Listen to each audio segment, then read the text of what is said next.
the noise. You're so tuned. Wow, you're the tunedest. You're like way tuned in. You're so tuned. Man, it's like Connection complete. bad country. Well, what's up with these people? I'm just seeing goddamn lizards everywhere. It's like a lizard orgy on the floor. Lizard Orgy every week on The Noise, the show. Thursday nights on thefix.fm. As your lawyer, I would highly recommend you take the lysergic acid. You are tuned to. How many drops of mescaline did you take? Not enough. I think that's too many.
He who makes a beast of himself gets rid of the pain of being a man.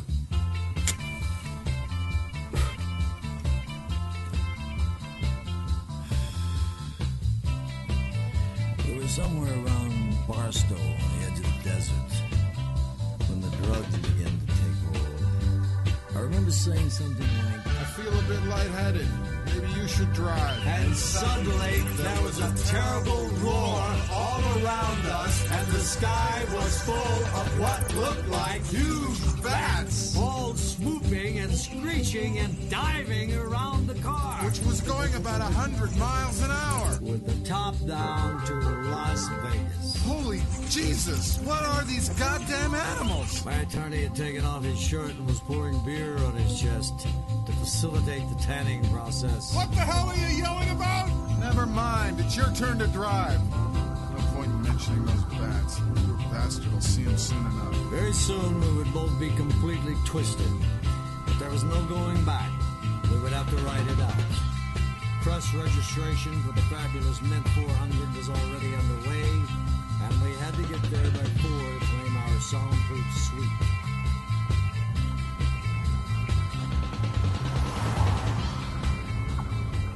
Our journey began in the Polo Lounge at the Beverly Hills Hotel, in the patio section, of course. And we were just sitting there under a palm tree when this uniformed dwarf came to me with a pink telephone and said, This must be the call you've been waiting for all this time, sir. Yeah. Uh-huh. Okay. That was headquarters. They want me to go to Las Vegas at once and make contact with a Portuguese photographer named Lacerda. He'll have the details. God, hell, I think I see the pattern. This one sounds like real trouble. You're going to need plenty of legal advice before this thing is over, and my first advice is that you should rent a very fast car with no top and get the hell out of LA for at least 48 hours. This blows my weekend because naturally I'll have to go with you, and we'll have to arm ourselves. Why not? If a thing like this is worth doing at all, it's worth doing right. We'll need some decent equipment and plenty of cash on the line, if only for a permanent record. What kind of story is this? The Mint 400. It's the richest off-the-road race for motorcycles and dune buggies in the history of organized sport.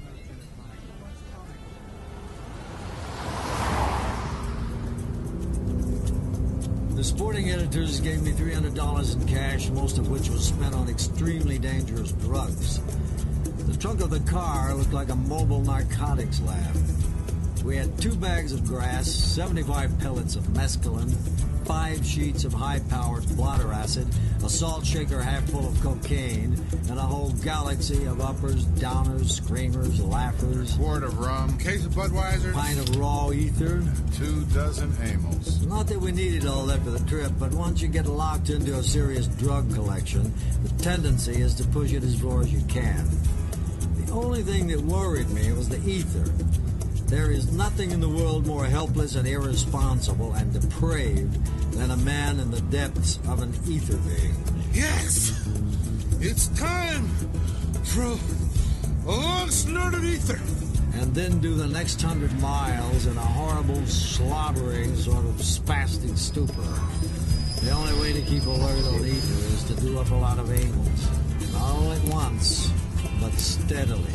Just enough to maintain focus at 90 through Barstow. Man, this is the way to travel. Turn up the volume.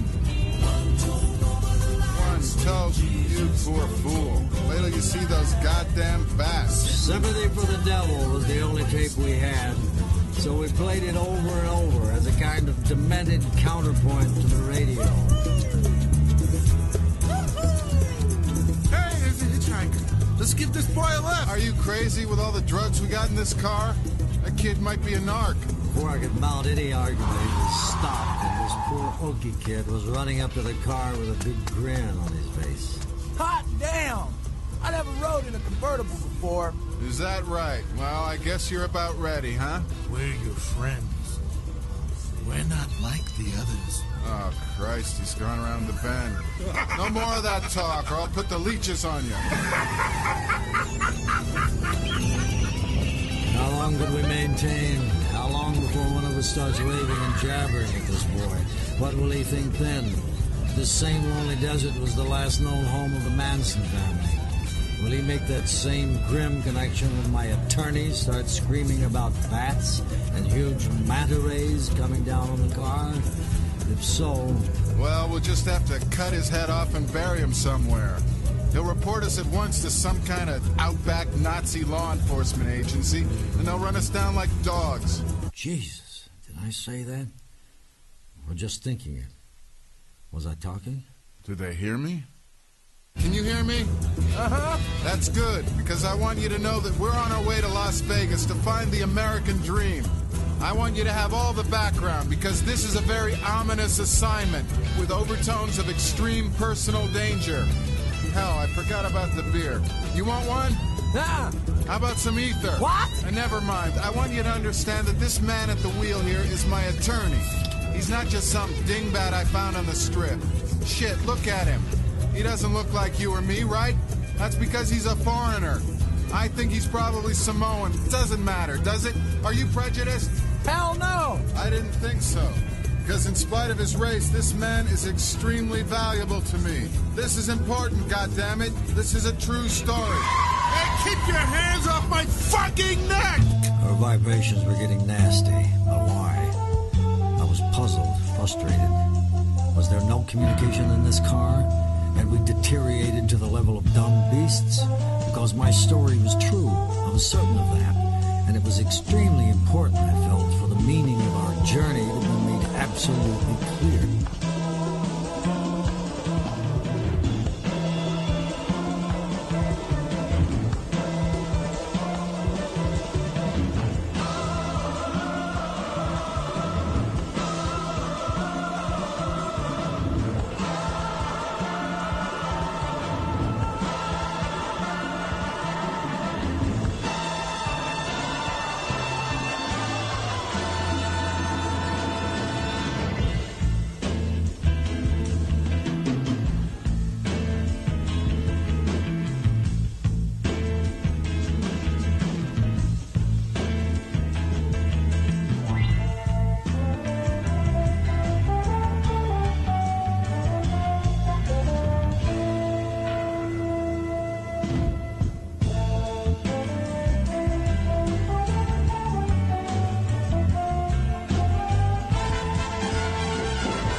just 1 hour ago, we were sitting over there in that stinking baño at the Polo Springs in Beverly Hills, stone broke and paralyzed for the weekend, when a call comes through from some total stranger in New York, telling me to go to Las Vegas and expenses be damned. Then he sent me over to some office where another total stranger gives me $300 raw cash for no reason at all. I tell you, my man, this is the American dream in action. We'd be fools not to ride this strange torpedo all the way out to the end. Indeed! We must do it! Getting hold of the drugs had been no problem, but the car and the tape recorder were not easy things to round up at 6:30 on a Friday afternoon in Hollywood. We went to a Polynesian bar where my attorney made 17 calls before locating a convertible with enough horsepower and proper coloring. Now we need a sound store with the finest equipment, nothing dinky. The store was closed by the time we got there. There were people inside, but they refused to come to the double glass door until we gave it a few belts and made ourselves clear. Finally, 2 salesmen brandishing tire irons opened the door just wide enough to shove the equipment out before slamming it and locking it. Now take these goddamn things and get the fuck out of here! And don't come back! Oh, we'll be back! One of these days I'll toss a fucking bomb into this place! I have your name on the sales slip! I'll find out where you live and I'll burn your house down! That'll give me something to think about. This guy was paranoid, psychotic. The reason is funny. We're in trouble again at the car rental agency. After signing all the papers I got in the car, I almost lost control of it while backing across the lot to the gas pumps.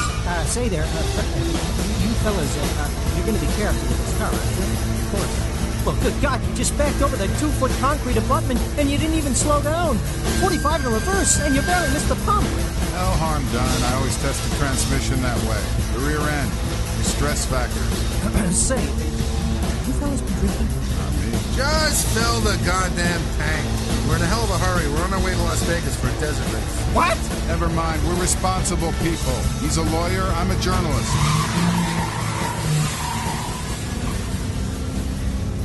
There's another worry. He's probably all cranked up on speed. Yeah, you should give him some reds. For Christ's sake, don't smoke that pipe at stoplights. Keep in mind that we're exposed. You know, we need a big hookup. Keep it down here in the seat, out of sight. If anybody sees us, they'll think we're using oxygen. Our trip was a classic affirmation of everything right and true and decent in the national character. It was a gross physical tribute to the fantastic possibilities of life in this country, but only for those with true grit. And we were chock full of that. Stop! What's wrong? We can't stop here. My heart! Where's that medicine? Oh, the medicine, yeah. It's right here. Don't worry. This man has a bad heart, angina pectoris, but we have the cure for it. Yes, here they are.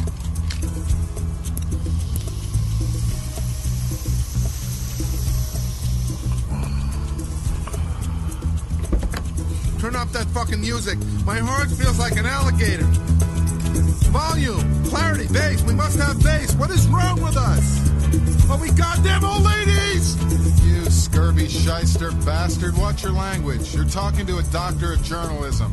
What the fuck are we doing out here in the desert? Somebody call the police! We need help! Hey, thanks for the ride! I gotta go! Hey, pay no attention to this swine. He can't handle the medicine.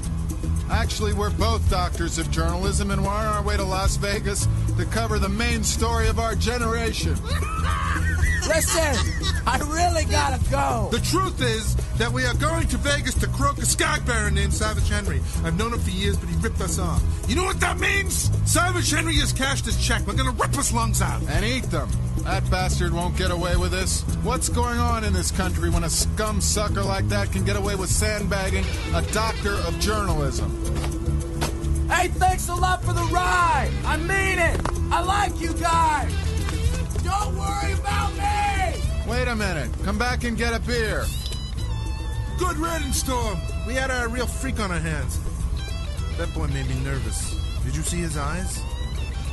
Jesus, this is good medicine. Move over. I'll drive. Get out of California before that kid finds a cop. Shit, that'll be for hours. It's 100 miles from anywhere. So are we. Let's turn around, drive back to the Polo Lounge. Remember what was there. Open the tequila. There's a place called Mescal Springs.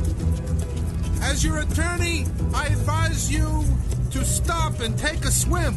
It's absolutely imperative that we get to the Mint Hotel before the deadline for press registration.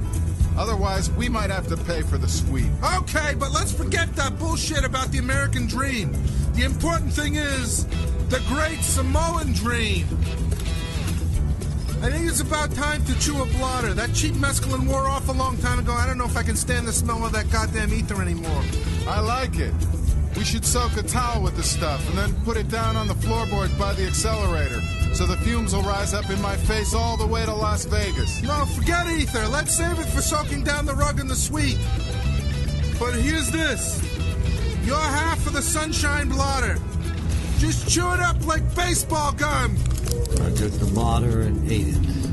How long do we have? Maybe 30 minutes. As your attorney, I advise you to drive at top speed.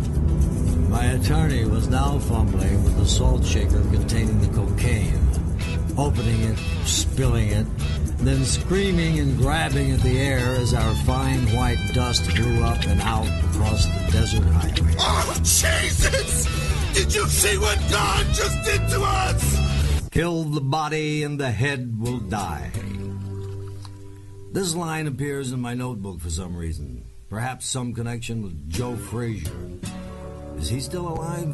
Still able to talk? I watched that fight in Seattle. Horribly twisted about 4 seats down the aisle from the governor. A very painful experience in every way. A proper end to the 60s. Tim Leary, a prisoner of Eldridge Cleaver in Algeria, Bob Dylan clipping coupons in Greenwich Village, both Kennedys murdered by mutants. But that was some other era, burned out and long gone from the brutish realities of this foul year of our Lord, 1971. A lot of things had changed in those years. Now I was in Las Vegas as the motorsports editor of this slick magazine that had sent me out here in the Great Red Shark for some reason that nobody claimed to understand. Just check it out, they said, and we'll take it from there. Indeed, check it out. But when we finally arrived at the Mint Hotel, my attorney was unable to cope artfully with the registration procedure. May I help you? Quiet, stay calm, say nothing, speak only when spoken to. Pain, burning, and press affiliation, nothing else. Ignore this terrible drug, pretend it's not happening. Sir, I said, may I help you? Hi there. My name is, Raoul Duke. Yes, on the list, that's for sure. Free lunch, final wisdom, total coverage. Why not? I have my attorney with me, and I realize, of course, that his name is not on the list, but we must have that suite. Yes, this man is actually my driver. We brought this red shark all the way from the Strip, and now it's time for the desert, right? Yes. Just check the list and you'll see. Don't worry. What's the score here? What's next? Your room's not ready yet, but here's an envelope. Somebody's looking for you. Oh. Why? I haven't done anything yet. The woman's face was changing. Swelling, pulsing. Horrible green jowls and fangs jutting out, the face of a moray eel. Deadly poison! Sir, are you all right? I'll take this. This man has a bad heart, but I have plenty of medicine. My name is Dr. Gonzo. Prepare a suite at once. We'll be in the morning. 2 Cuba Libras with beer and mezcal on the side. Who's Lacerda? He's waiting for us on the 12th floor. Lacerda? The name rings a bell. But I couldn't concentrate. Terrible things were happening all around us. Right next to me, a huge reptile was gnawing on a woman's neck. The carpet was a blood-soaked sponge, impossible to walk on it, no footing at all. Order some golf shoes, otherwise we'll never get out of this place alive. You notice these lizards don't have any trouble moving around in this muck? It's because they have claws on their feet. Lizards, if you think we're in trouble now, wait till you see what's happening in the elevators. I just went upstairs to see this man Lacerda. We know what you're up to. I don't know what you're talking about. I'm just the photographer. Just remember Savage Henry. Savage Henry? Listen, man. I'm just the photographer. Well, I did it. You freaked. What about our room and the golf shoes? We're right in the middle of a fucking reptile zoo. Somebody's giving booze to these goddamn things. It won't be long before they tear us to shreds. Jesus, look at the floor! God, have you ever seen so much blood? How many have they killed already? Holy shit! Yeah. Look at that bunch over there! Let's Quasimoto crew.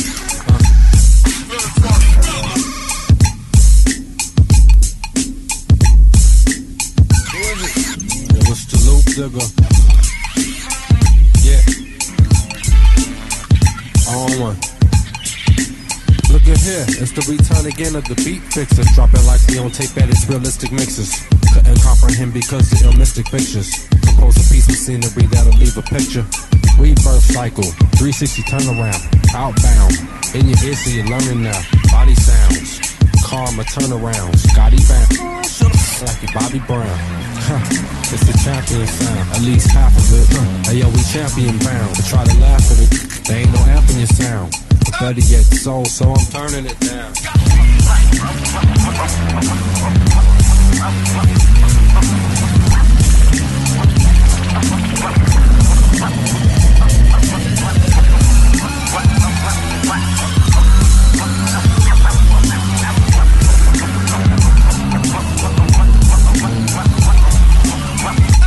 Quads, laying back like I'm paralyzed. The hydroconic got me looking like there's a fire in my eyes. Trying to find a better way to cook top ramen, but there ain't one. But anyway, I still got the munchies. I'm making grilled cheese, but there ain't none. I guess I have sex to get my mind off food. With a big bowl of checks. Be rude, man, as I would say. Let me get in the mood. Before my girl get mad, I keep thinking of food. Taco Bell, Jack in the Box, McDonald's, stew. Told my girl that she looked like a pear. I was hungry, I didn't mean anything back. No, where my sex? Guess that means no sex? Yep. Damn.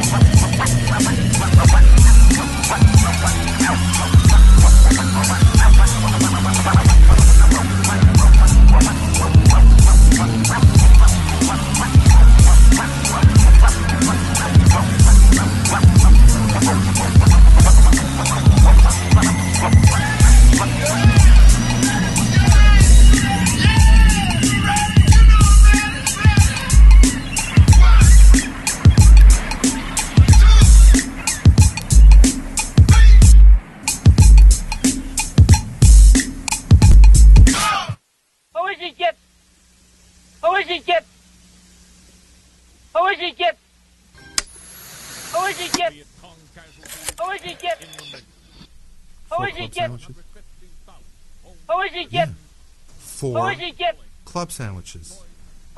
4 shrimp cocktails. A quart of rum and 9 fresh, very large grapefruits.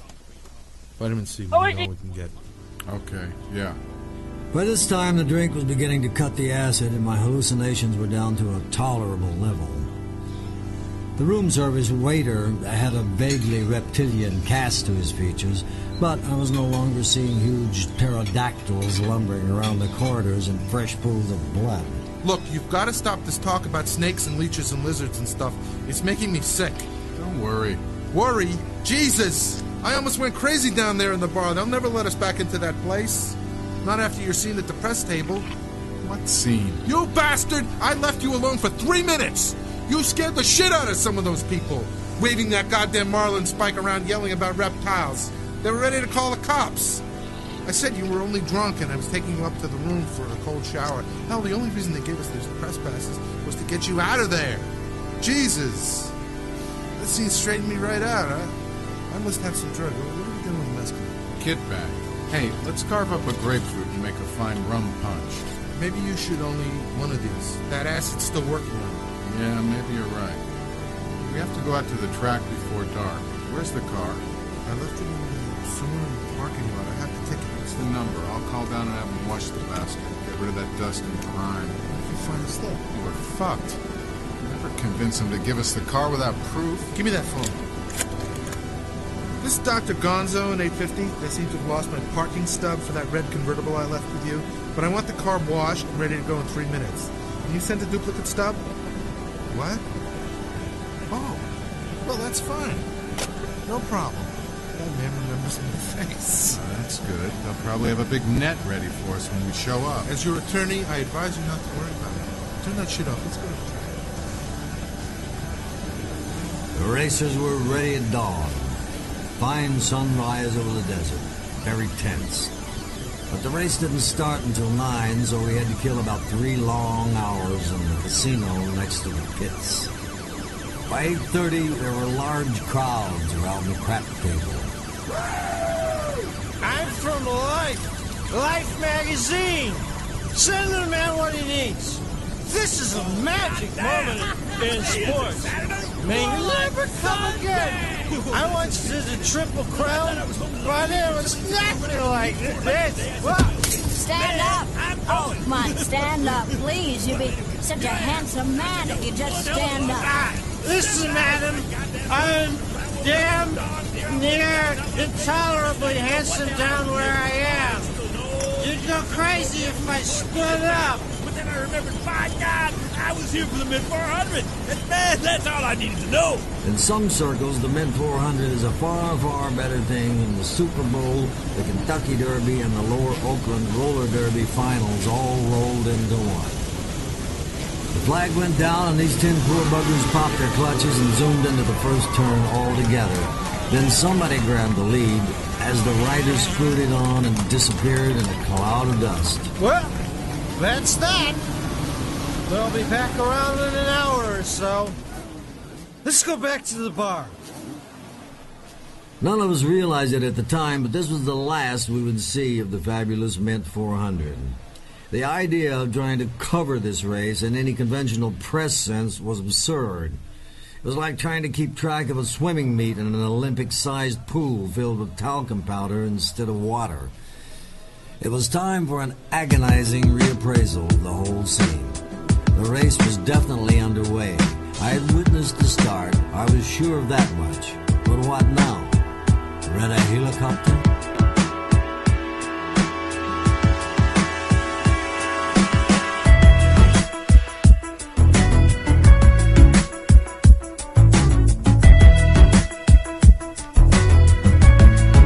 We're just breathing in the noise, breathing in the fog, breathing in the nasty, nasty, nasty stuff.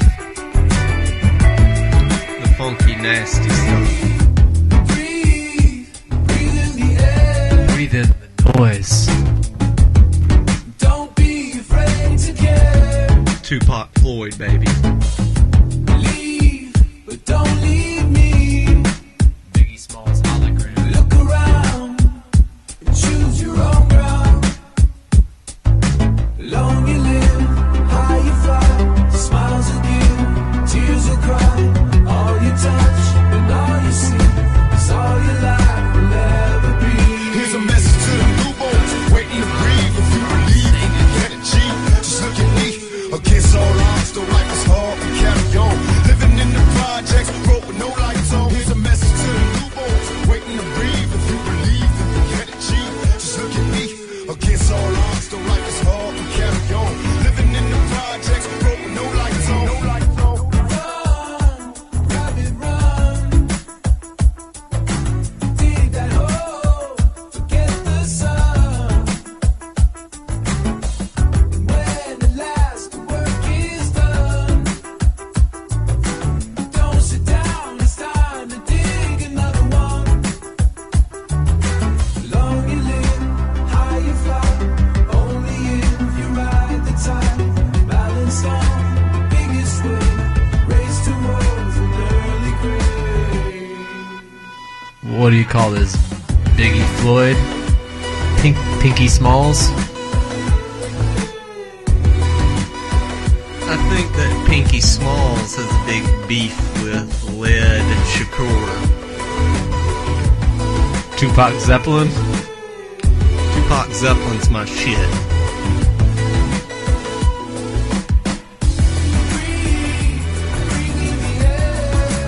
Waiting to breathe.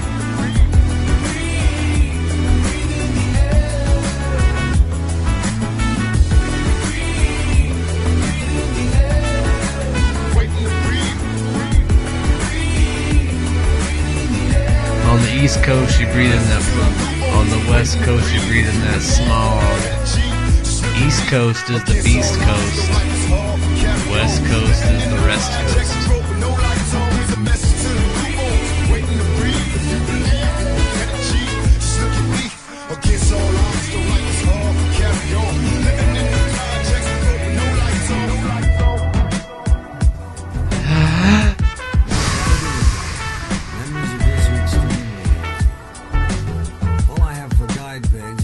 Full of Keno cards and cocktail napkins, all covered with scribbled notes. Here's one. Sign on Paradise Boulevard, stopless and topless. Bush League sex compared to L.A. Las Vegas is a society of armed masturbators. Gambling is the kick here. Sex is extra. Weird trip for high rollers, house whores for winners, hand jobs for the bad luck crowd. As your attorney, I advise you to drive over to the Tropicana and pick up on Guy Lombardo and his loyal Canadians. Oh, forget it. Where's the ether? The mescaline isn't working. Soon we were staggering up the stairs of the Circus Casino, laughing stupidly and behaving like a village drunkard in some Irish novel. Total loss of all basic motor skills. Then you think, what's happening here? What's going on? Then you hear yourself mumble. Dogs fuck the Pope, no fault of mine. Watch out, watch out. Women and children to armored cars. My name is Brinks. I was born. Orders from Captain Z. Alright, this is the place. They'll never fuck with us here. The Circus is what the whole hip world would be doing on Saturday night if the Nazis had won the war. This is the Sixth Reich. Hallucinations are bad enough. After a while, you learn to cope with seeing your dead grandmother crawling up your leg with a knife in her teeth. But no, this is not a good town for psychedelic drugs. For reality itself is too twisted. Good mescaline comes on slow. The first hour is all waiting, and then about halfway through the second, you start cursing the creep who burned you because nothing is happening. And then, SANG! A very heavy gig in a place like Circus. We were sitting at a small gold formica table revolving around the bartender. I hate this. This place is getting to me. I think I'm getting a fear. Nonsense. We came out here to find the American dream, and now that we're right in the vortex, you want to quit. You must realize that we found the main nerve. I know that's what gives me the fear. Look over there. Two women fucking a polar bear. Please don't tell me those things. Not now. This is my last drink. How much money can you lend me? Not much. Why? I have to go. Go? Yeah, leave the country tonight. Oh, calm down. You'll be straight in a few hours. No, this is serious. One more hour in this town, I'm gonna kill somebody. I can see he was on edge. Okay, I'll lend you some money. Look, let's go outside and see how much we have left. Can we make it? Well, that depends on how many people we fuck with between here and the door. You want to leave quietly? I want to leave fast. Okay, let's pay this bill and get up very slowly. We're both out of our heads. This is going to be a long walk. Waitress! Yeah. Do they pay you to screw that bear? What? He's just kidding. Come on, Doc. Let's go downstairs and gamble. This fucking bar won't stop turning. It's never going to stop. I can't get off it. Will you stay here and go to jail? I'm leaving. Hey, wait! Wait, come here! Come here! Did you see that? Some son of a bitch kicked me in the back. Probably the bartender. He wanted to stomp you for what you said to the waitress. Good God, let's get out of here. Where's the elevator? Don't go near that elevator. That's just what they want us to do. Trap us in a steel box and take us down to the basement. They'd like an excuse to shoot us. We walked fast along the shooting galleries, booths, and tattoo parlors, then out through a bank of glass doors and across the grass downhill to a parking lot where the Red Shark waited. I think maybe you should drive. I think there's something wrong with me.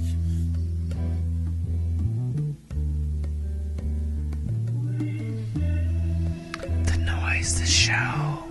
It takes 2 hours to kick in, and the room never stops spinning.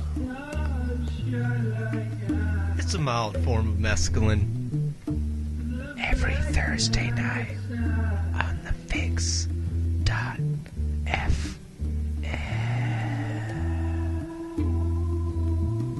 If we don't die like Hunter Thompson tonight, I mean, psychedelics are a motherfucker. When I die, I want to cremate my remains and have them shot out of a cannon in the shape of a finger. Like, and like my ashes spread over the desert after like a big explosion. I don't know. I might want to be mummified or something so that I can just be propped up wherever my family is and just stare at them with judgment. You're disappointing me. Plus, that way you get to keep a cat, like Mr. Wiggles, our studio cat. You can have Mr. Wiggles guard your remains. Mr. Wiggles is a secret demon in disguise, and he is not yet let on to his true form or true intentions, but slowly he is revealing himself to be the demonic presence that we all know as Beelzebub. Beasley Boob. He's got a mustache like Charlie Chaplin in The Great Dictator, like Adolf Hitler or Adolf Linklater. I mean, cats were at one point worshipped as gods, you know, so there's some cat demons out there. I think one's in this studio right now. Adolf Linklater. Mr. Wiggles. Pause. Mr. Wiggles on the ones and twos. He controls the faders, he controls the mics. Mr. Wiggles in studio control 24/7. Mr. Wiggles runs the Fix.fm. If you don't know about Mr. Wiggles, you gotta check out our Facebook, you gotta check out our Twitter.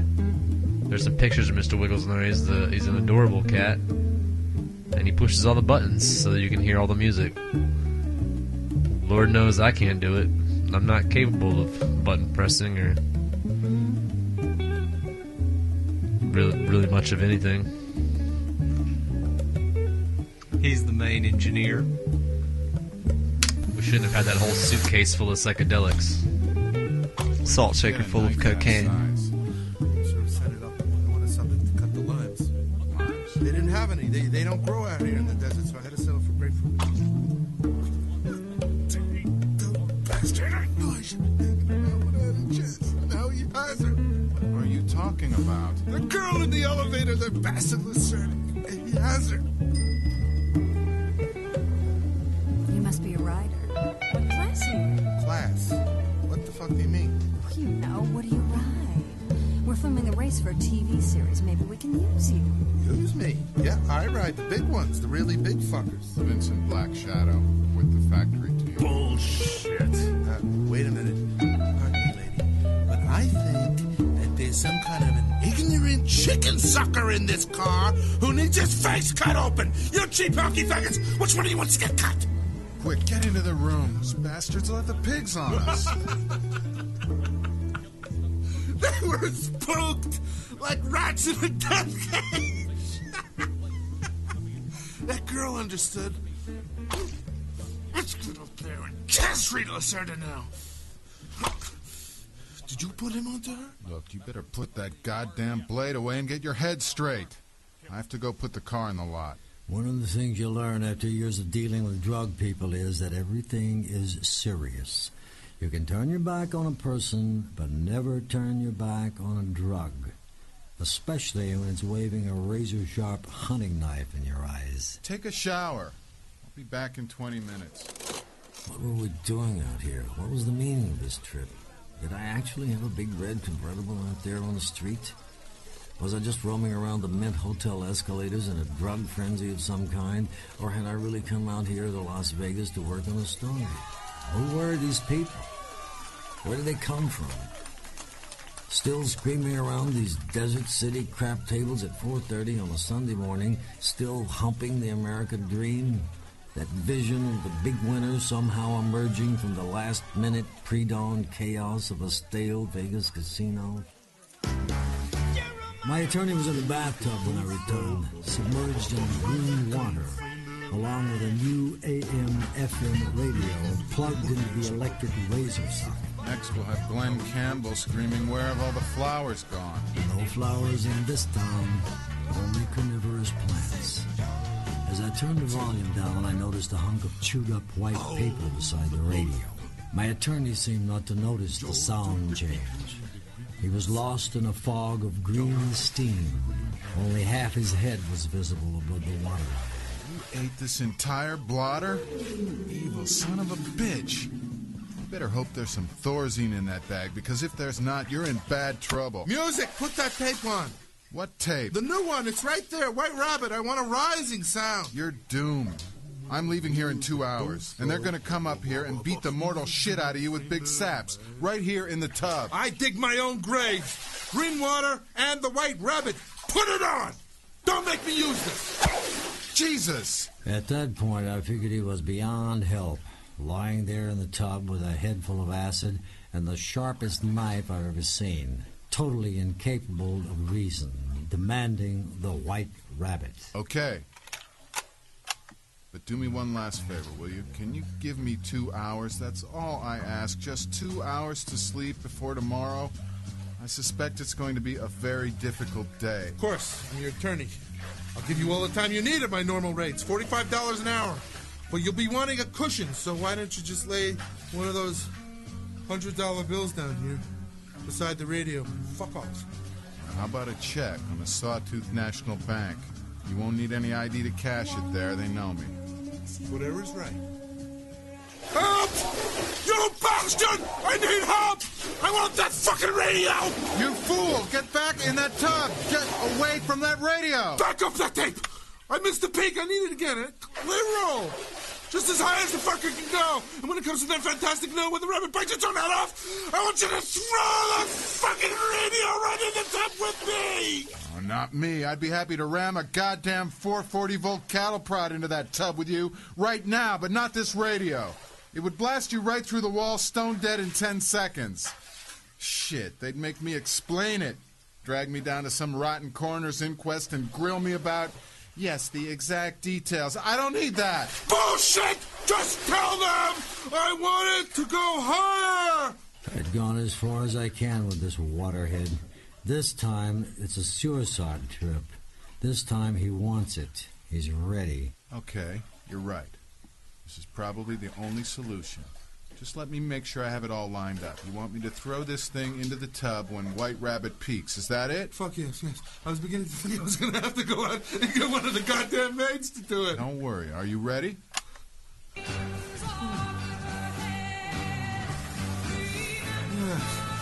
I let the song build while I sorted through the pile of fat, ripe grapefruit in the kitchen.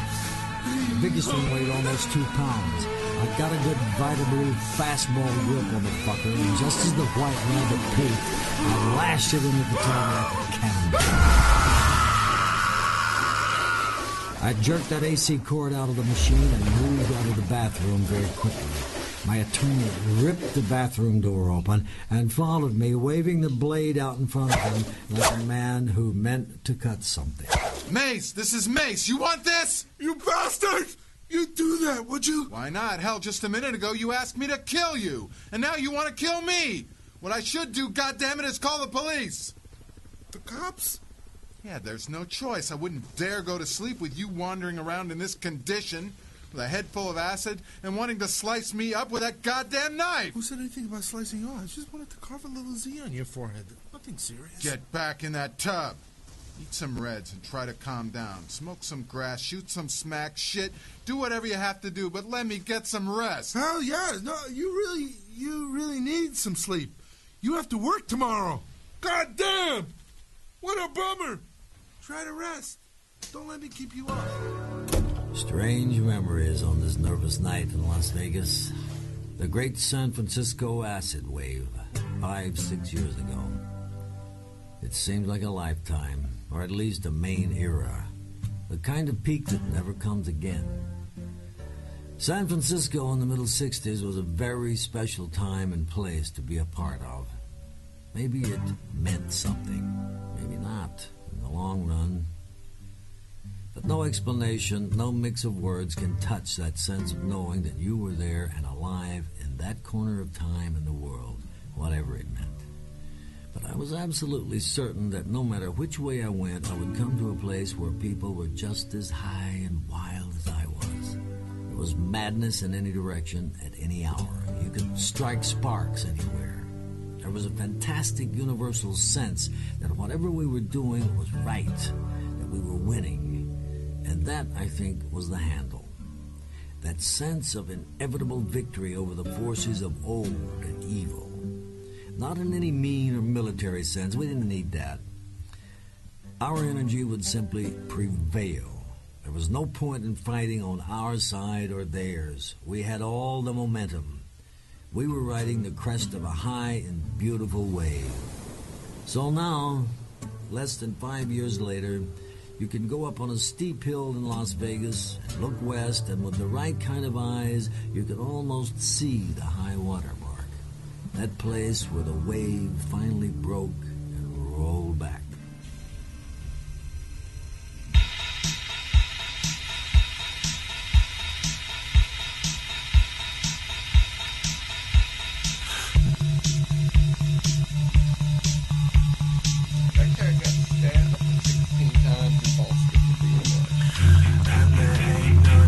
Did you see what God did to us, man?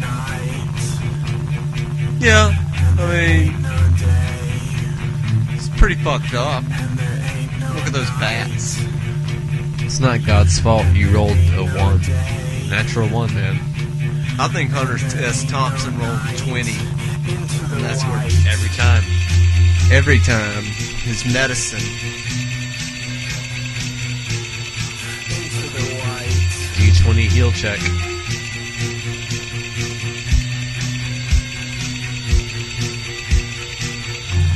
you hear what I said?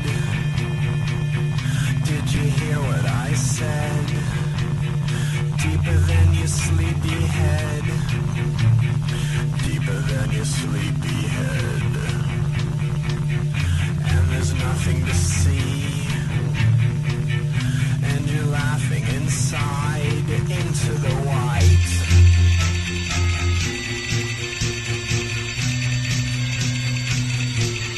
Into the white.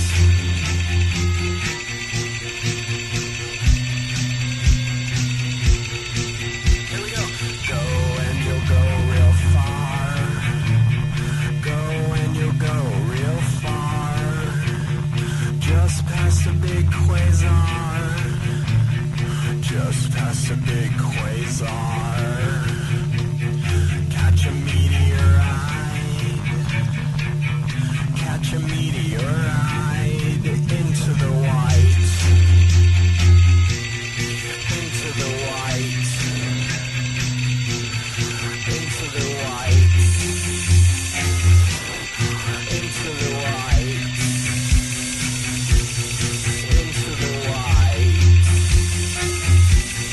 Into the white. Into the white.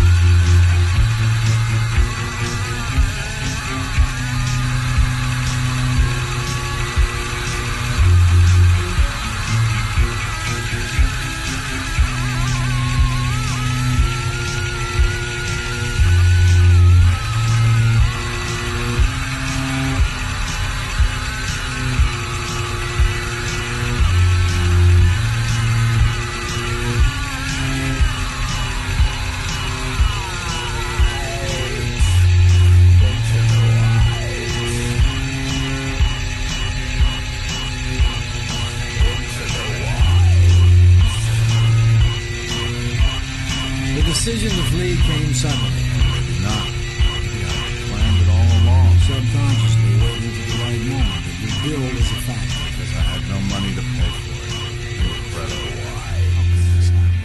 But by the time I asked this question, there was nobody around to answer. My attorney was gone. He must have sensed trouble.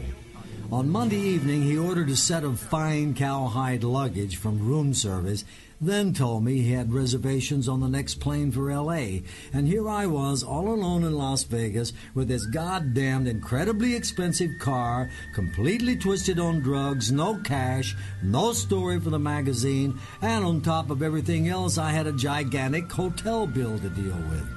I didn't even know who had won the race. Maybe nobody. It's a weird feeling to sit in a Las Vegas hotel with a fantastic room service bill run up in 48 hours of total madness, knowing that just as soon as dawn comes, you're going to flee without paying a fucking penny. Mr. Duke! Oh, Mr. Duke! We've been looking for you! No. I must be hallucinating. There's nobody back there, nobody calling. It's a paranoid delusion, amphetamine psychosis. Just keep walking towards the car, always smiling. Mr. Duke, wait! Well, why not? Many fine books have been written in prison. The game is up. They have me. This telegram just came for you, but actually it isn't for you. It's for somebody named Thompson, but it says care of Raoul Duke. Does that make sense? It makes sense. Raoul Duke, Soundproof Suite 1850, Mint Hotel, Las Vegas. The National Conference of District Attorneys invites you to their 4-day seminar on narcotics and dangerous drugs at Dunes Hotel. Stop. Rolling Stone call. They want 50,000 words. Massive payment. Total expenses, including all samples. Stop. We have reservations at Hotel Flamingo and White Caddy Convertible. Stop. Everything is arranged. Call immediately for details. Urgent. Repeat. Urgent. Stop. Dr. Gonzo. Holy shit. This can't be true. You mean it's not for you? Well, I checked the register for this man, Thompson. We don't show him, but I thought he was part of your team. He is. Don't worry. I'll get it to him. Well, the manager, Mr. Heem, would like to meet him. Nothing unusual. Mr. Heem likes to meet all our large accountants and put them on a personal basis. Just a chat and a handshake, you understand? Of course. See you later. I have to get out to the track. There's no hurry. The race is over. Not for me. Let's have lunch! Righto. What I needed was a place to get safely off the road, out of sight, and ponder this incredible telegram from my attorney. I was in no mood or condition to spend another week in Las Vegas. Not now. I had pushed my luck about as far as it was going to carry me in this town, all the way out to the edge.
Tuesday, 9 a.m. Now sitting in Wild Bill's Cafe on the outskirts of Las Vegas. I saw it all very clearly. There's only one road to L.A., just a flat-out high-speed burn through Baker and Barstow and Verdun, and then on to the Hollywood freeway straight into frantic oblivion. Safety, obscurity, just another freak in the freak kingdom. How many more nights and weird mornings can this terrible shit go on? How long can the body and the brain tolerate this doom-struck craziness, this grinding of teeth, this pouring of sweat, this pounding of blood in the temples? 60 and 70 hours with no sleep. Somebody followed me here? Does the bartenders know who I am? Can she see me behind these mirrors? No sympathy for the devil. Keep that in mind. Buy the ticket, take the ride, and if it occasionally gets a little heavier than what you had in mind, well, maybe chalk it off to forced consciousness expansion. Tune in, freak out, get beaten. Jesus, creeping God! Is there a priest in this tavern? I want to confess. I'm a fucking sinner! Then I remembered thinking over and over, you are not guilty. The whole goddamn nightmare is the fault of that stinking, irresponsible magazine. And now look at me, half crazy with fear, driving 120 miles an hour across Death Valley in some car I never even wanted. You evil bastard. This is your work. You better take care of me, Lord, because if you don't, you're gonna have me on your hands.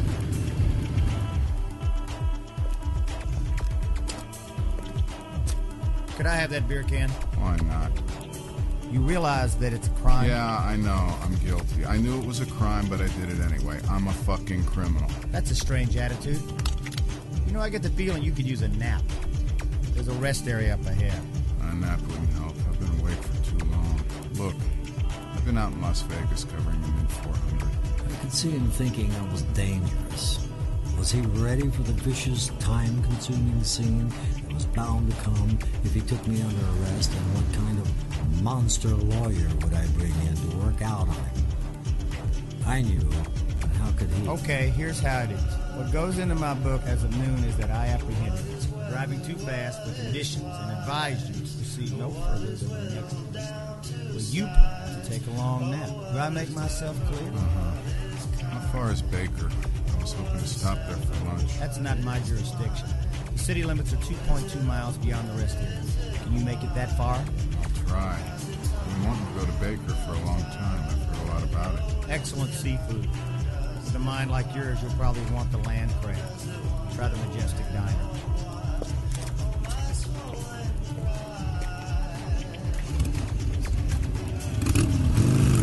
I got back on the freeway and drove past the rest area. As I approached the turn into Baker, I saw...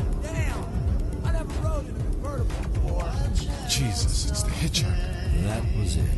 A crisis. I placed an emergency phone call from my attorney in Melbourne. I'm trapped in some stinking desert crossroads called Baker. I don't have much time. The fuckers are closing in. You're sounding a little paranoid. You bastard.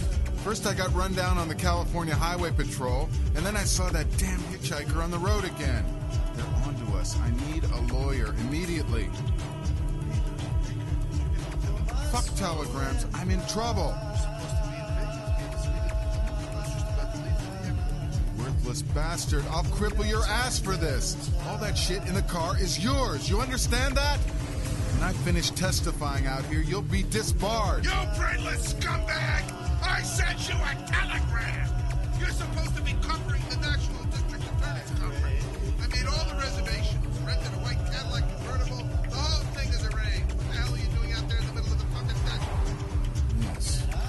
Telegram. Never mind. It's all a big joke. I'm actually sitting beside the pool at the Flamingo. I'm talking from a portable phone. Some dwarf brought it out from the casino.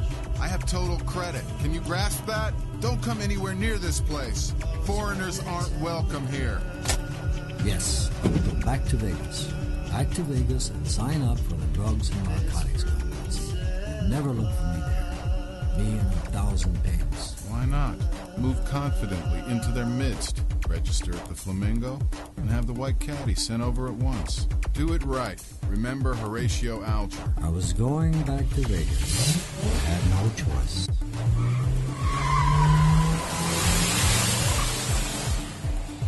Hello. This is VIP Car Rentals in Las Vegas. We're calling to check on number 875-045-66B. Just a routine check, nothing urgent. Holy shit! What? Pardon me. Yes, we have that number. It's been placed on emergency red line status. Call the police at once and don't let them out of your sight. Well, you see, that number is not on our current red list, and number 875-045-616B just left our lot in a new white Cadillac convertible. Yes, he's long gone, totally insured.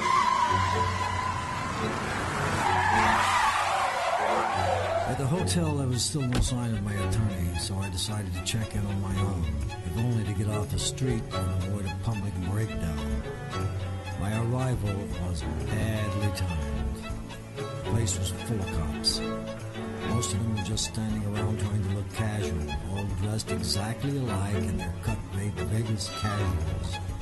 Plaid Bermuda shorts, Arnie Palmer golf shorts, and hairless white legs tapering down to rubberized beach sandals. Look, fella, I told you I have a postcard here that says I have reservations in this hotel. Hell, I'm with the District Attorney's Conference. I have already paid for my room. Sorry, sir. You're on the late list. Your reservations were transferred to the Moonlight Motel, which is out on Paradise Boulevard and actually a very fine place of lodging and only 16 blocks from here with its own pool. You dirty little faggot! Call the manager! I'm tired of listening to this dog shit! Say, I hate to interrupt, but I have a reservation, and I wonder if maybe I could just sort of slide through and get out of your way. Yes, sir. This is all I have with me right now. The rest is out there in that white Cadillac convertible. Can you have somebody drive it around to the room? Don't worry about a thing, sir. Just enjoy your stay here.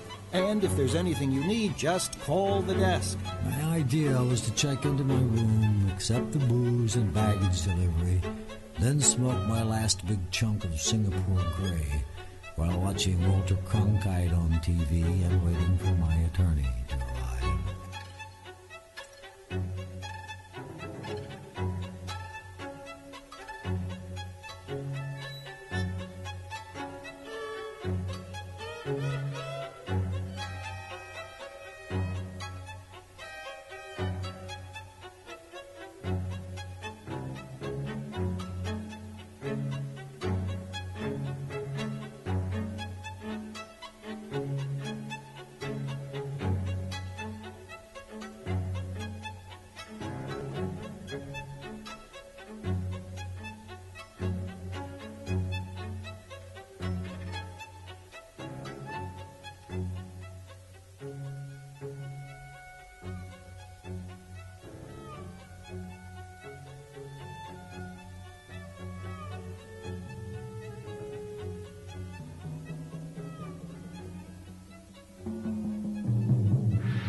Lucy was of indeterminate age with the face and form of a pit bull.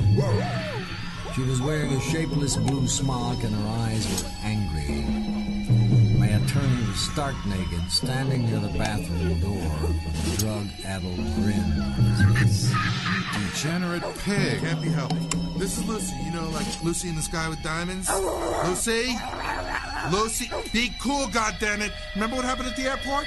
No more of that, okay? Lucy! This is my client. This is Mr. Duke, famous journalist. He's paying for this, sweet Lucy. He's on our side. I need peace. The only solution is mace. No! Not here! We will have to move out!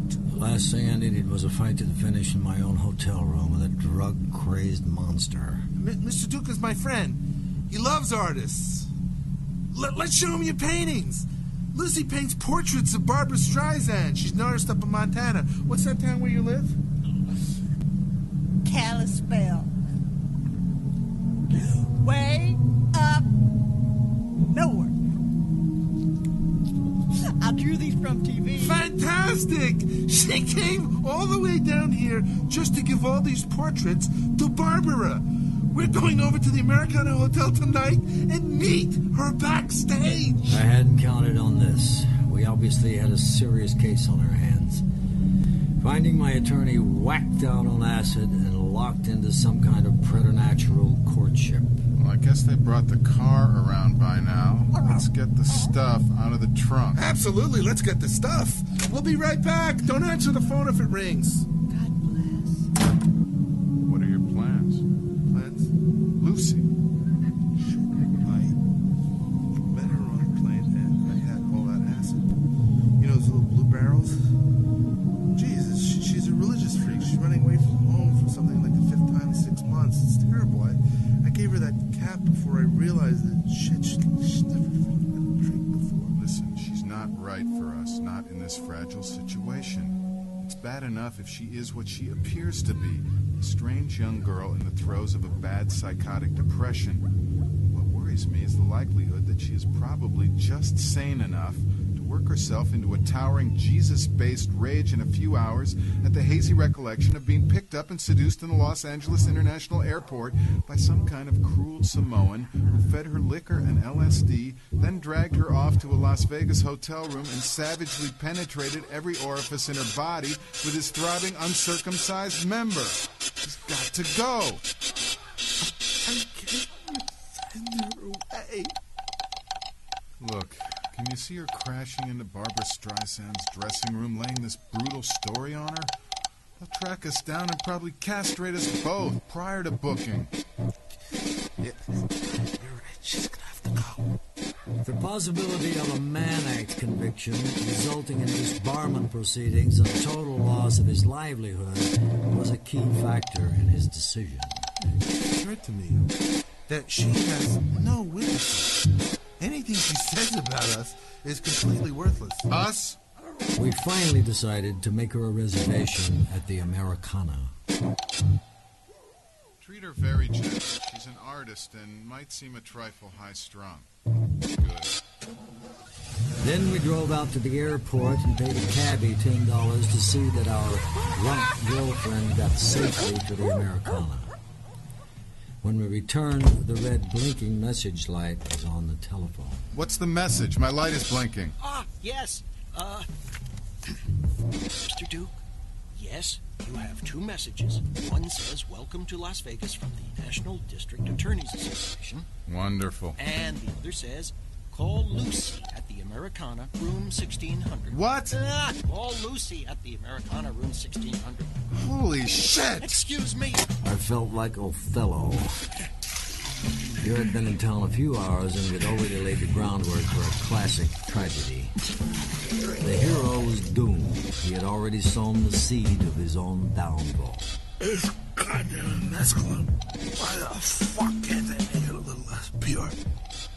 Maybe mix it with raw eggs or something. Lucy called. What? Just got the message from the desk clerk. She's at the Americana room 1600 and she wants us to call. Hello? Mr. Duke? Yes? Hello, Mr. Duke. I'm sorry we were cut off a moment ago, but I thought I should call again because I was wondering... What? This fucker is trying to spring something on us. That crazy bitch say to him. We're watching the goddamn news. What the fuck are you interrupting me for?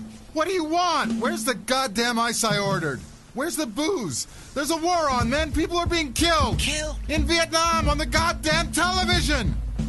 Oh, yes. Yes, this terrible war. When will it end? Tell me. What do you want? Of course.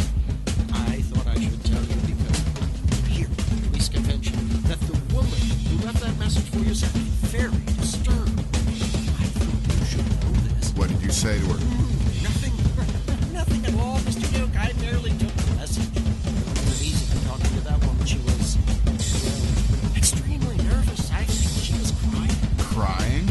Why was she crying? Well, she didn't say. But since I know. Look, I want to be gentle with that woman if she ever calls again. She's our case study. We're watching her very carefully. She's perfectly harmless, of course. There'll be no trouble. This woman's been into laudanum. It's a controlled experiment. But I suspect we'll need your cooperation before this thing's over. Oh, well, certainly. We're always happy to cooperate with the police, just as long as there won't be any trouble. For us, I mean. So, you'll be responsible then. Of course. And now I have to get back to the news. Thank you. Send the ice. Good work. They'll treat us like goddamn lepers after that. Yeah, you forgot about Lucy. She's looking for you. Oh, no! She's looking for you. Me? Yeah. She really flipped over you. The only way I could get rid of her out there in the airport was by saying that you were taking me out to the desert for a showdown. That you wanted me out of the way so you could have her all to yourself. Shit. I had to tell her something. I said she should go to the Americana and wait to see which one of us came back. I guess she figures you won. That phone message wasn't for me, was it? I had nothing against her personally, but I knew she was perfectly capable under these circumstances of sending us both to prison for at least 20 years on the strength of some heinous story we would probably never hear. Yes, sir. Those two men over there in the dock are the ones that gave me the LSD and took me to the hotel. What did you do then, Lucy? Well, sir, I can't rightly remember. Indeed. Well, perhaps this document from the district attorney's files will refresh your memory, Lucy. This is the statement you made to Officer Squain shortly after you were found wandering naked in the desert near Lake Mead. I don't know for sure what they done to me, but I remember it was horrible. One guy picked me up in the Los Angeles airport. He's the one that gave me the pill, and the other one met us at the hotel. He was sweating real bad, and he talked so fast I couldn't understand what he wanted. No, sir, I don't recall exactly what they did to me at that point, because I was still under the influence of that drug. Yes, sir, the LSD that they gave me. And I think I was naked for a long time, maybe the whole time they had me there. I think it was evening, because I remember that they had the news on. CBS News, that's the way it is. Yes, sir. Walter Cronkite. Walter Cronkite. I remember his face through it. And I'd like to point out, Your Honor, that our prosecution exhibits A through Y are available to the jury. Yes, this incredible collection of illegal drugs and narcotics which the defendants had in their possession at the time of their arrests and forcible seizure by no less than 9 officers, 6 of whom are still hospitalized. These experts have testified that the drug cache in the possession of these defendants at the time of the arrests was enough to kill an entire platoon of United States Marines. And gentlemen, I use the word kill with all due respect for the fear and loathing I'm sure it provokes in every one of you when you reflect that these degenerate rapists used this galaxy of narcotics to completely destroy the mind and morals of this once innocent teenager. This ruined and degraded young girl who now sits before you in shame. Yes, they fed this girl enough drugs to scramble her brains so horribly that she can no longer even recall the filthy details of that orgy she was forced to endure. And then they used her, ladies and gentlemen of the jury, they used her for their own unspeakable ends.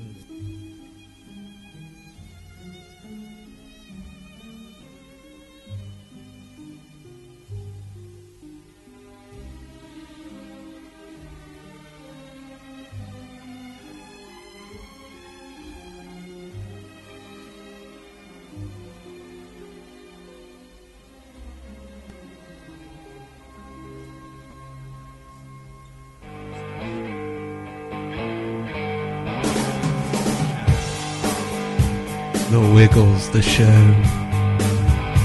Weekly show. Quit hiding, now you're trying to get close to me. We're having technical difficulty in our brains. Mr. Wiggles sat on the control board.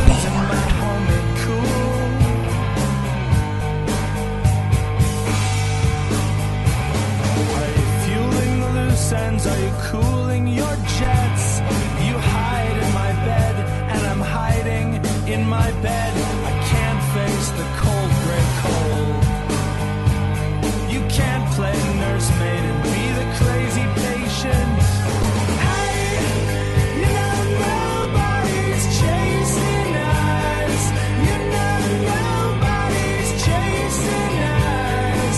You know nobody's chasing us. This is the honest sound of coming down.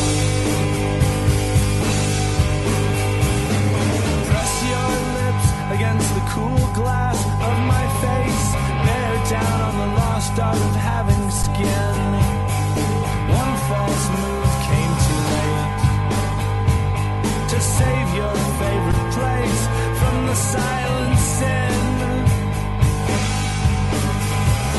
Are you needling me for not knowing the date? Can you see me better for all this finger tracing? At least we have blankets in our cage. The last time you remembered to put out your fire, you said, you know nobody's chasing us. You know nobody's chasing us. You know nobody's chasing us. This is the honest sound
of coming down.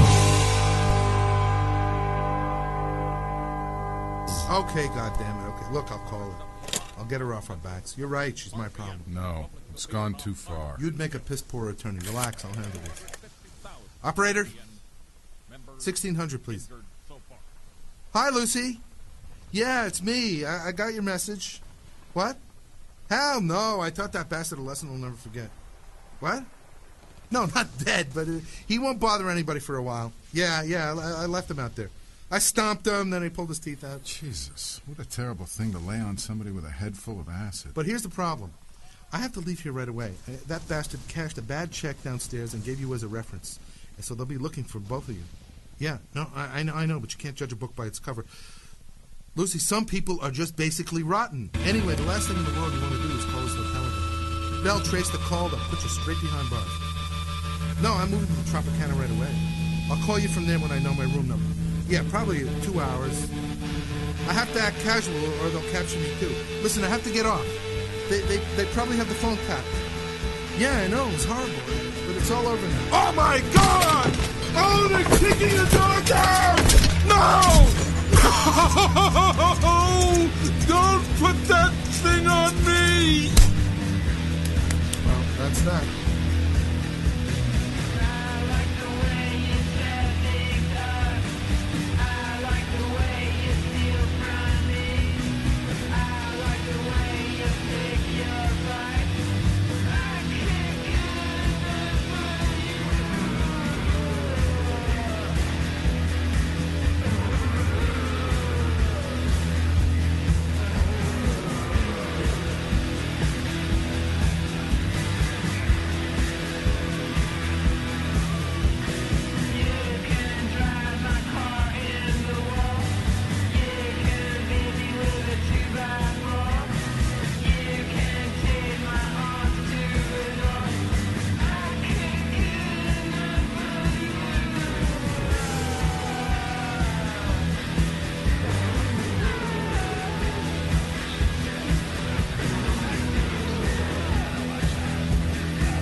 His performance is giving me a bad jolt.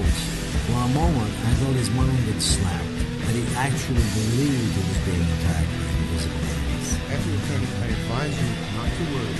Take a hit out of that little brown bottle on your shirt. That stuff makes pure mescaline and ginger. What is it? Adrenochrome.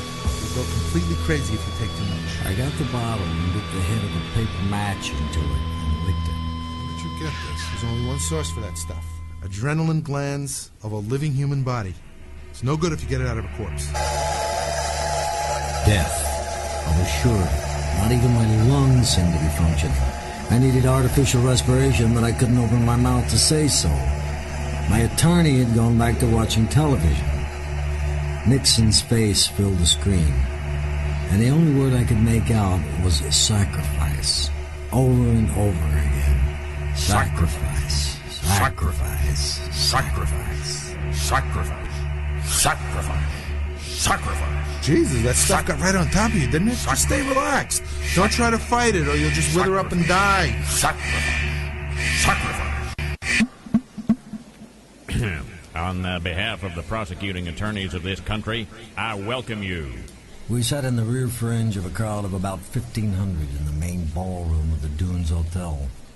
Far up in front of the room, barely visible from the rear, the executive director of the National District Attorneys Association was opening their third national seminar on narcotics and dangerous drugs. We must come to terms with the drug culture in the country. The reefer butt is called a roach because it resembles a cockroach. We'd stumbled into a prehistoric gathering. What the fuck are you people talking about? You'd have to be crazy on acid to think a joint looked like a goddamn cockroach. About those flashbacks. The patient never knows. He thinks it's all over, and then he gets himself straightened out for 6 months. And then, darn it, the whole trip comes back on him. Gosh darn that LSD. The main speaker is one of the heavies on a circuit of second-rate academic hustlers who get paid enormous sums for lecturing at cop crowds. He's the author of a paperback titled Marijuana.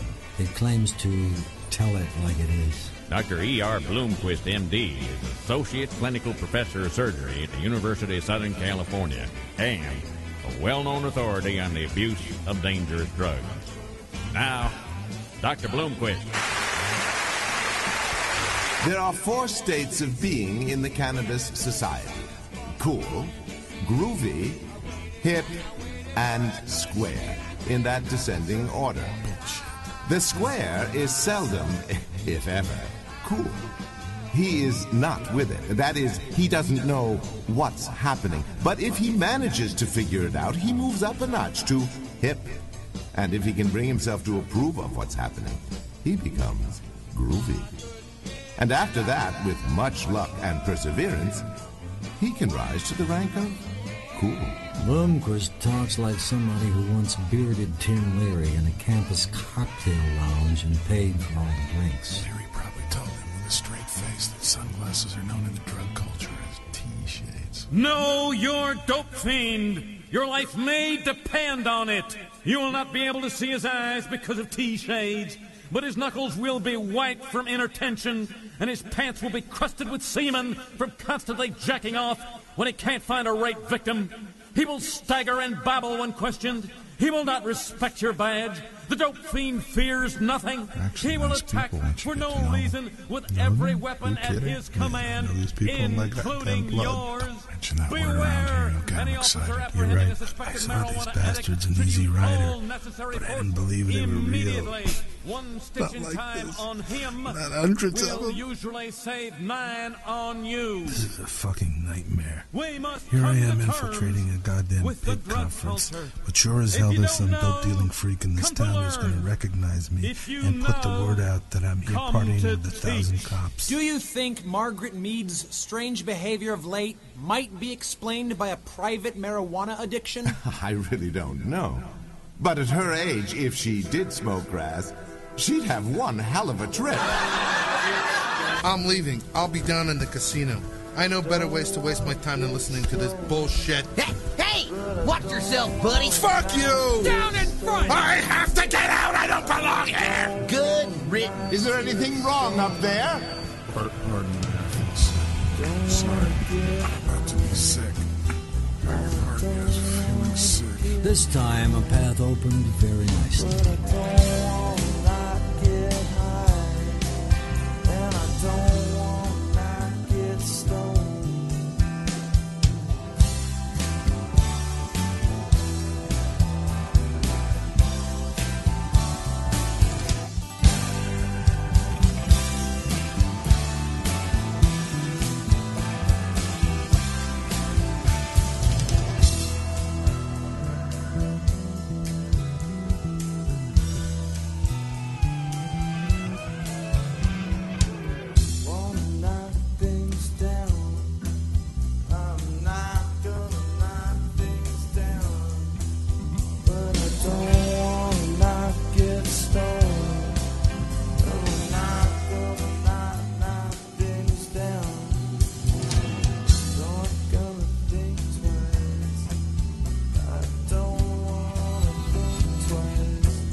Down on Paradise Boulevard. Well, at this point in the chronology, Dr. Duke appears to have broken down completely. The original manuscript is so splintered, we were forced to seek out the original tape recording and transcribe it verbatim. We made no attempt to edit this section, and Duke refused even to read it. There was no way to reach him in any case. The only address or contact we had during this period was a mobile phone unit somewhere out on Highway 61. All efforts to reach Duke at that point. In the interest of journalistic purity, we are releasing the following section just as it came off the tape with minor edits. The transcript begins somewhere on the northeast outskirts of Las Vegas, zooming along Paradise Road right way. Boulder City is to the right. Is that a town? Yeah. Well, let's go to Boulder City. All right, let's get some coffee somewhere. Right up here, Terry's Taco Stand, USA. I can go for a taco. $5 for a buck. Ah, sounds horrible. I'd rather go somewhere where there's one for 50 cents. No, don't judge a taco by its price. You think you might make a deal? I might. There's a hamburger for 29 cents, tacos at 29. It's just a cheap place, that's all.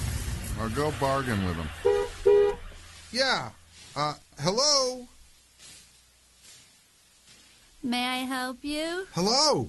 Yeah, you have tacos here? Or are they Mexican tacos? Just regular tacos? I mean, do you have chili on them and things like that? Well, we have cheese and lettuce, and we have sauce, put on them. I mean, do you guarantee that they're authentic Mexican tacos? I don't know. Hey, Lou? Do we have authentic Mexican tacos? What? Authentic Mexican tacos! We have tacos. I don't know how Mexican they are. Yeah, well, I just want to make sure I'm getting what I'm paying for, because they're $5 for $1. I'll take 5 of them. Taco burger, what's that? That's a hamburger with a taco in the middle. Instead of a shell. A taco on a bun. Go to school around here? No, I don't go to school. Oh, why? Are you sick? As your attorney, I advise you to get the chili burger. It's a hamburger with chili on it. The taco has meat in it. I'll try that one and some coffee now. Right now. So I can drink it while I'm waiting. That's all you want, one taco burger? Well, I'll try it. I might want 2. Are your eyes blue or green? Pardon? Green or blue?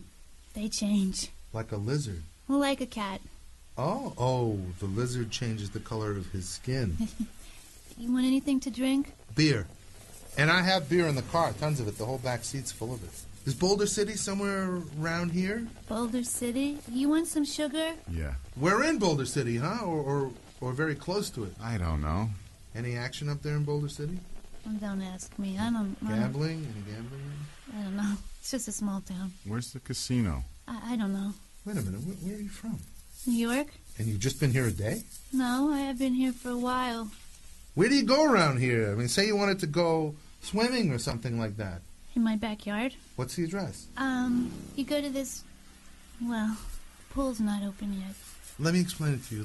Let me run it down just briefly if I can. We're looking for the American Dream, and we were told that it was somewhere in the area.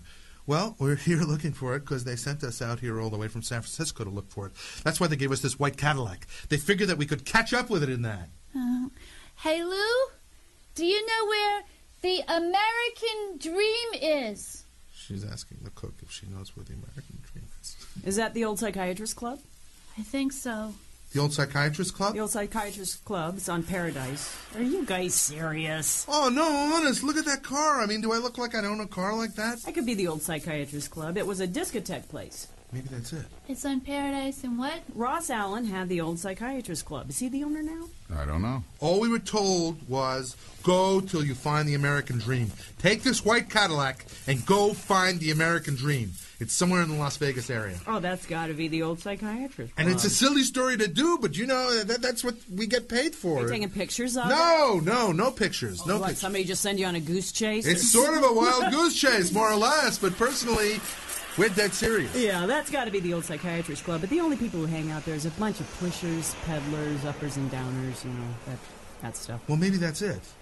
Is it a nighttime place or is it an all-day kind of place? Honey, this place never stops. But it's not a casino. What kind of place is it? It's on Paradise, and it's the old psychiatrist club on Paradise. Is that why it's called the Old Psychiatrist Club? No, that's what it used to be called, but then somebody bought it. But I never heard about it as the American Dream, but it was something like associated with, it's a mental joint where all the dopers hang out. A mental joint? You mean like a mental hospital? No, honey, it's where all the dope peddlers and all the pushers, everybody hangs out. It's just a place where all the kids are potted when they go in and everything.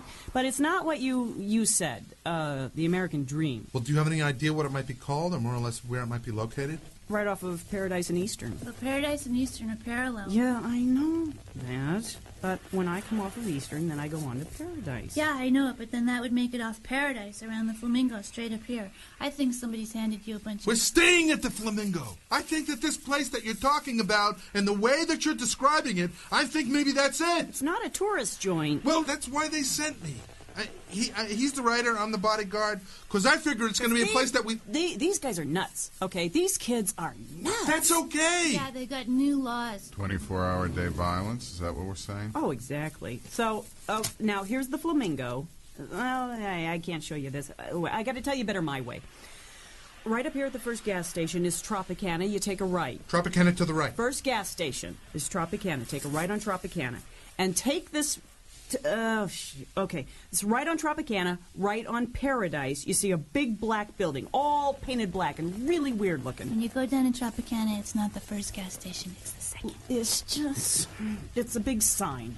Okay. It's right down the street there. It says Tropicana Avenue, make a right. And when you get to Paradise, you make another right. Okay. Big black building, right on Paradise. 24-hour-a-day violence, drugs. You're going to be glad you stopped here, boys. Yeah, only if we find it. Only if we write the article and get it in. Well, why don't you come inside and sit down? We're trying to get as much sun as we can. She's going to make a phone call to find out where it is. Oh, okay. Let's go inside. The tape cassettes for the next sequence were impossible to transcribe. There was some viscous liquid encrusted behind the head.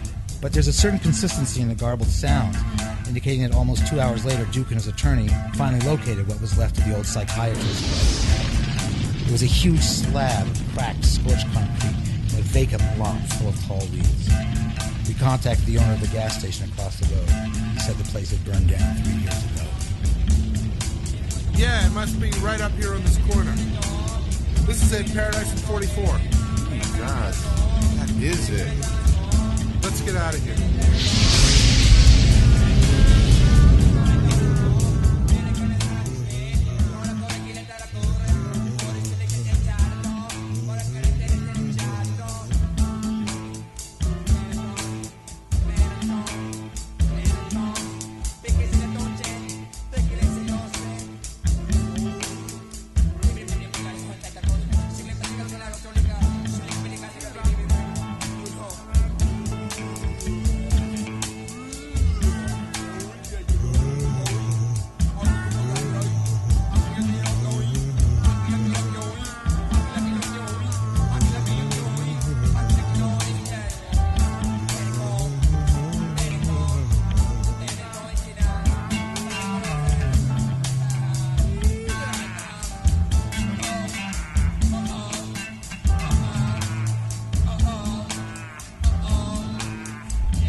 Help, I'm the Noises Show. Help, I'm the Noises Show. Help, I'm the Noises Show.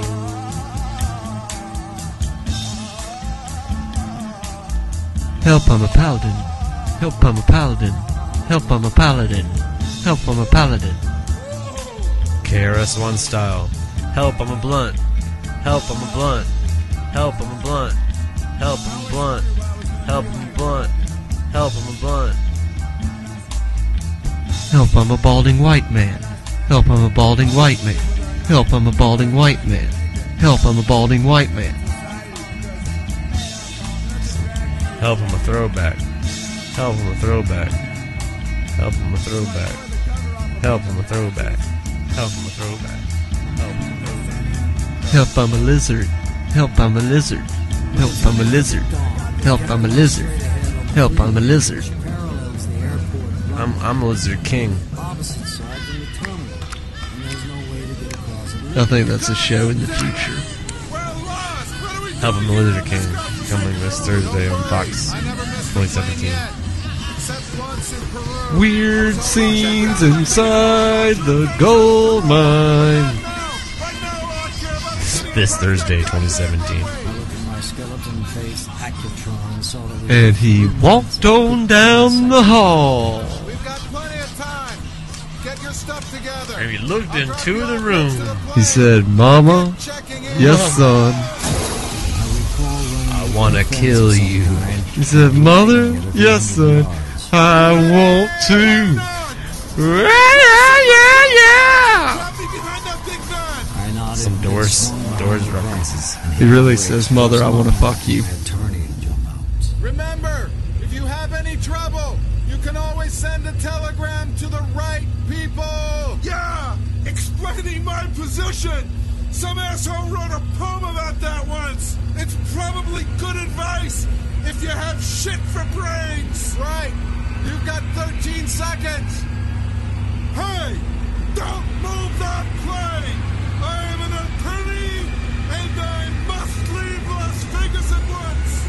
Don't take any guff from those swine.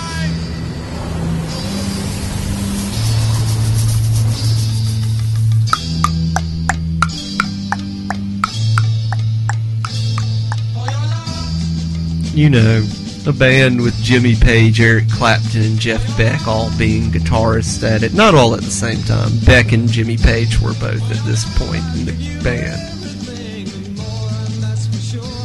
For your noise. All the noise.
What is good when we all think about it?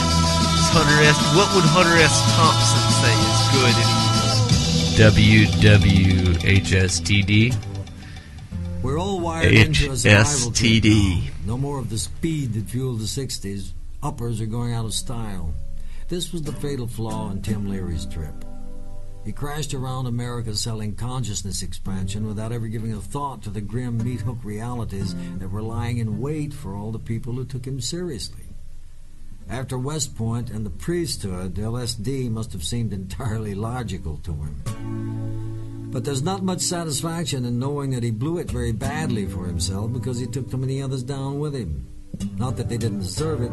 No doubt they all got what was coming to them. All those pathetically eager acid freaks who thought they could buy peace and understanding for $3 a hit. But their loss and failure is ours, too. What Leary took down with him was the central illusion of a whole lifestyle that he helped to create. A generation of permanent cripples, failed seekers, who never understood the essential old mystic fallacy of the acid culture. The desperate assumption that somebody, or at least some force, is tending that light at the end of the tunnel. This terrible gibberish. Grim memories and bad flashbacks looming up through the time fog of Stanyan Street. No solace for refugees, no point in looking back. The question is, as always, now? A little bit of this town goes a very long way. After 5 days in Vegas, you feel like you've been here for 5 years. Some people say they like it, but then some people like Nixon, too. He would have made a perfect mayor for this town, with John Mitchell as sheriff and Agnew as master of sewers. I'd abused every rule Vegas lived by. Burning the locals, abusing the tourists, terrifying the help.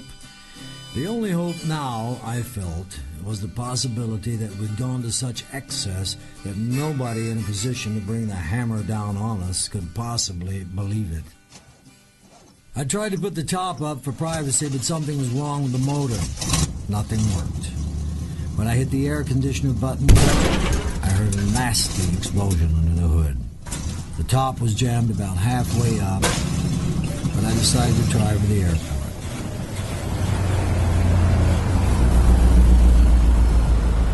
Holy God! How'd this happen? I know, they beat the shit out of him. What the? This is a terrible goddamn town for driving around in convertibles.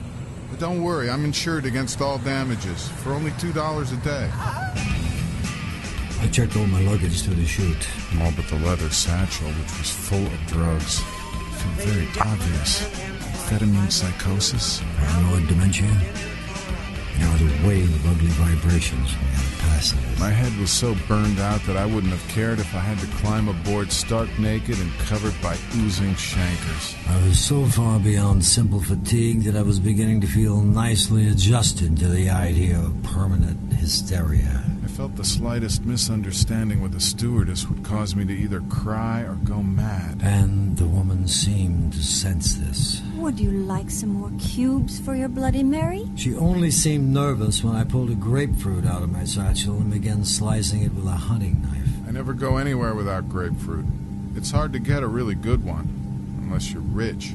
I wonder if she's already decided to have me taken off the plane in a cage when we arrive. I needed something for my nerves, so I reached for the amyls in my bag. Oh, no. I can't sell those things except by prescription. I know, but you see, I'm a doctor. I don't need a prescription. I had to ask. We get all kinds of real freaks in this place. Don't worry, I understand perfectly. I have a bad heart. Certainly I'll get them right away. Just be thankful your heart is young and strong. If I were you, I would never... Holy shit. What? Yes, you'll have to excuse me now. I feel it coming on. I took another big hit out the amyl and my heart was full of joy. I felt like a monster reincarnation of Horatio Alger. A man on the move. And just sick enough to be totally confident.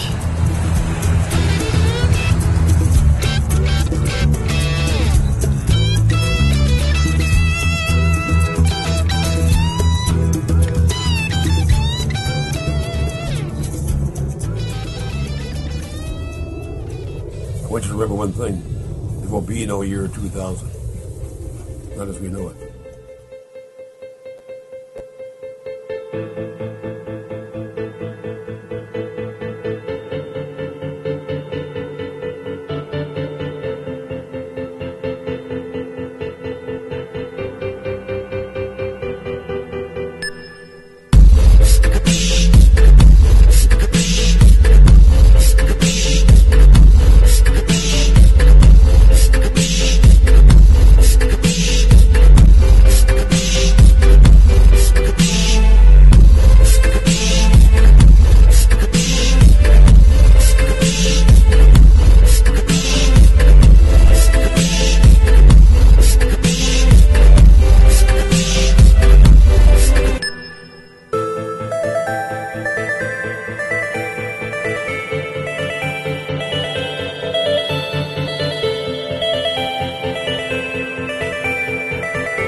Spin King, I told you. Matter of fact, you told me. So let's just stop playing with these motherfuckers and get this shit poppin', my DJ Spin King, baby. Yeah.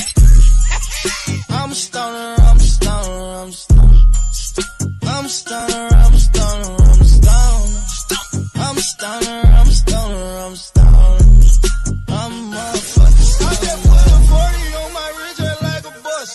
I just put 10,000 on my bitch just like a bus. I just turned with what he said just like a boss. Just like a boss. Yeah.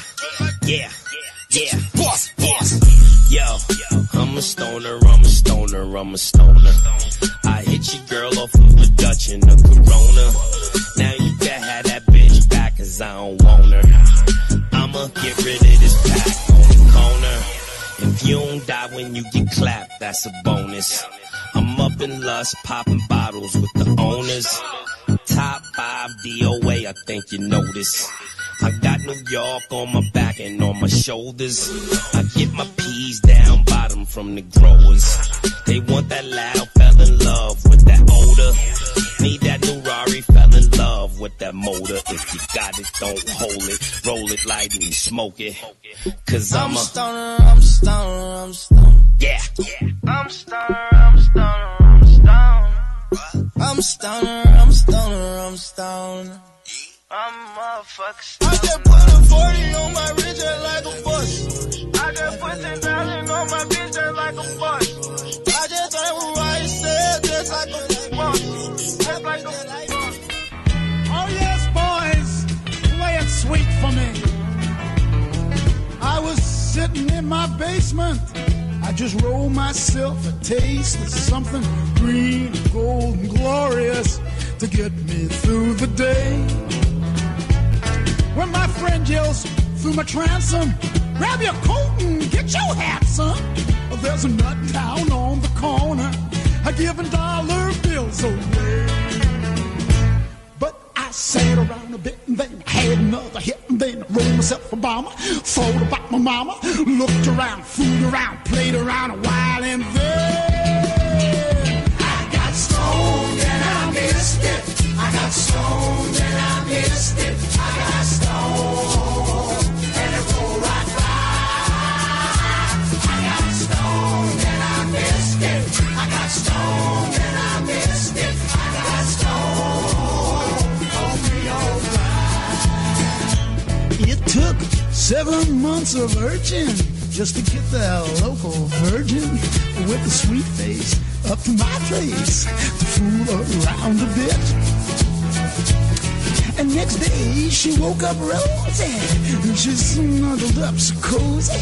But when she asked me how I'd liked it, Lord, it hurt me to admit I was stoned and I missed it. I was stoned and I missed it. I was stoned. Yes, I was. And it rolled right by. Yes, it did. I was stoned. Oh, yes, I was. I was stoned. I was stoned. Oh, me all night. Go get it now.